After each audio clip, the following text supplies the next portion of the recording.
Seguimos en Negocios en Imagen. Vamos a platicar ahora con el coordinador del Centro de Estudios Financieros y de Finanzas Públicas de la UNAM, Miguel González Ibarra, a quien saludamos con mucho gusto. Maestro González, ¿cómo está? Muy buenas tardes. Buenas tardes, Darío. Mucho gusto estar con ustedes. Pues platicar, le agradecemos su tiempo sobre los índices de la confianza de los consumidores. Volvió a retroceder en el mes de agosto, de acuerdo con datos del INEGI. Disminuyó 0.4 puntos. Se trata de su cuarta reducción consecutiva. Llama mucho la atención cómo el poder de compra pues se viene deteriorando de manera significativa, ¿no? Sí, claro, son dos efectos importantes, Darío. Uno es la disminución de la confianza del consumidor y fundamentalmente yo diría que el punto más importante es cómo se ve hacia el futuro, porque hacia el futuro en este indicador se señala que existe poca confianza en el futuro de la economía para los consumidores, por supuesto.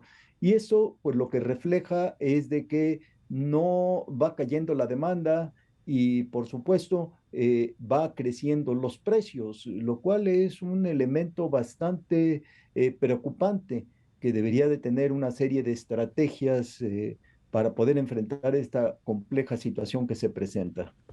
Claro. Maestro González, buenas tardes. Le saluda Rogelio Varela. En su opinión, ¿es exclusivamente el tema de la inflación el que está, digamos que, golpeando la confianza del consumidor? Rogelio, buenas tardes. Bueno, este es entre otros aspectos porque también lo que está golpeando al consumidor no solo son los incrementos de los precios de los productos básicos, que es lo que más se ha incrementado.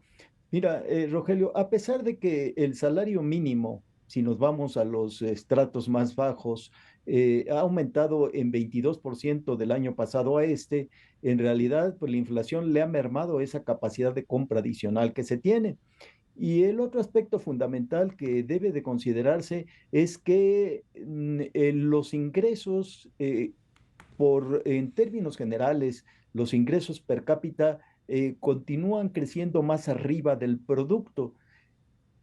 ¿A qué se debe esta paradójica situación? Bueno, indudablemente a que la gente tiene ingresos sin que produzca. Uno de los casos por los que se tiene ingresos son los programas sociales, que desde luego no se reflejan en la producción, es decir, la gente recibe ingresos sin generar producción. Y el otro, que es un asunto muy importante para la economía mexicana, son las remesas, porque pues proporcionan un alivio financiero no solo a nuestras cuentas con el exterior, sino también a las familias, pero nuevamente se está recibiendo dinero sin que se produzca en el país, porque ese ingreso proviene de un incremento o de condiciones económicas en el extranjero, básicamente en Estados Unidos. Esto lo que nos hace es, pues, lo que podría llamarse, podría llegar a considerarse, aunque de una manera pequeña, un choque de oferta, porque hay mayor demanda con una contracción de la oferta, porque no hay apoyo para la producción de la oferta. Ese es realmente lo que preocupa y lo que la gente comienza a sentir. El otro punto, Rogelio y Darío, es que para combatir el alza de precios, pues incrementan las tasas de interés. Y las tasas de interés comienzan a presionar el gasto, ya no de la gente de salarios mínimos, sino de la gente que acude al crédito, que acude sobre todo a las tasas, a las tarjetas de crédito, que cada vez se encuentran más altas las tasas de interés. Y esto dificulta porque se tiene que dedicar una mayor cantidad a pagar a las tarjetas de crédito, se incrementan los montos cuando no se paga más que el mínimo y pues implica también que no se puede consumir más y de ahí deriva que la clase que consume más, al final de cuentas, es la clase media y la clase media se está viendo también afectada, no solamente los trabajadores que reciben el salario mínimo o el salario básico de cotización al Seguro Social.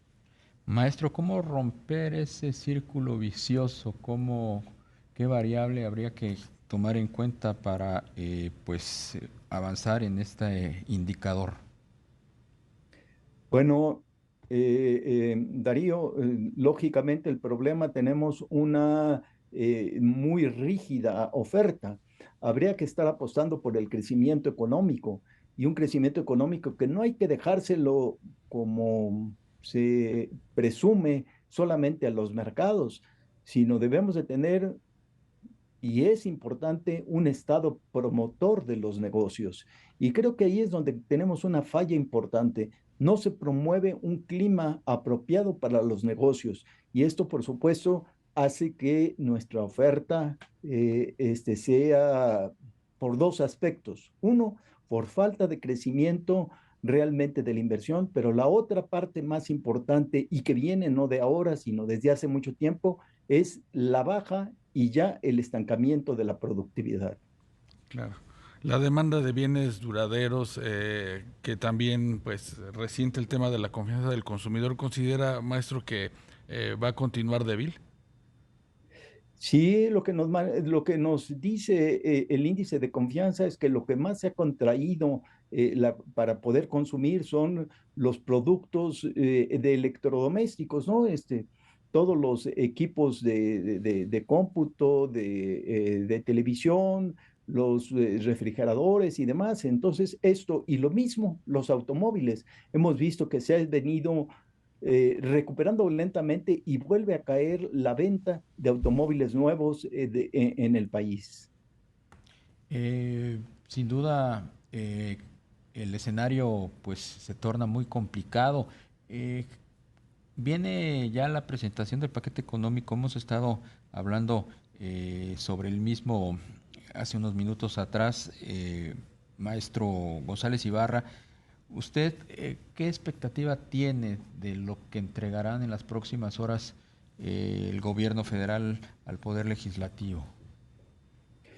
Bueno, por las noticias que se tienen, parece un paquete económico demasiado optimista, tanto por las perspectivas de crecimiento como por las perspectivas de captación de ingresos públicos, porque por un lado tenemos una disminución en el precio del petróleo y un estancamiento con una mínima variación hacia arriba o hacia abajo de la plataforma de producción petrolera, lo cual pues nos limita importantemente lo que es la captación de ingresos, y esto se va a reflejar porque se siguen con estas obras de infraestructura que no son necesarias en el corto y en el mediano plazo.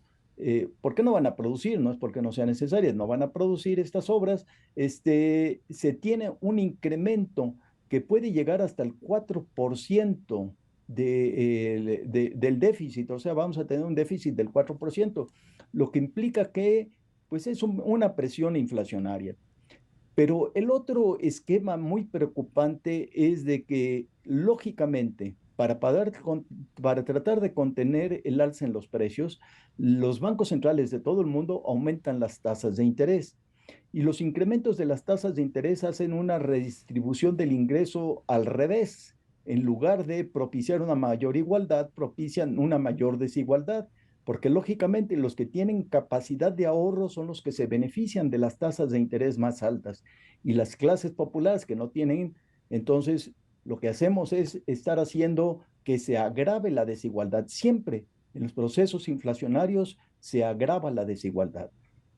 Efectivamente. Pues muchísimas gracias, maestro Miguel González Ibarra, coordinador del Centro de Estudios Financieros y de Finanzas Públicas de la Universidad Nacional Autónoma de México. Pues es un placer estar con ustedes, y yo quisiera, si me permites, Darío, recomendar, si alguien quiere saber un poco más de este tema, la revista de Economía Mexicana que edita la Facultad de Economía en su edición de este 2022 y que trate ampliamente este tema. Bien, desde luego que sí, la consultaremos. Muchísimas gracias por su tiempo. Gracias a ustedes.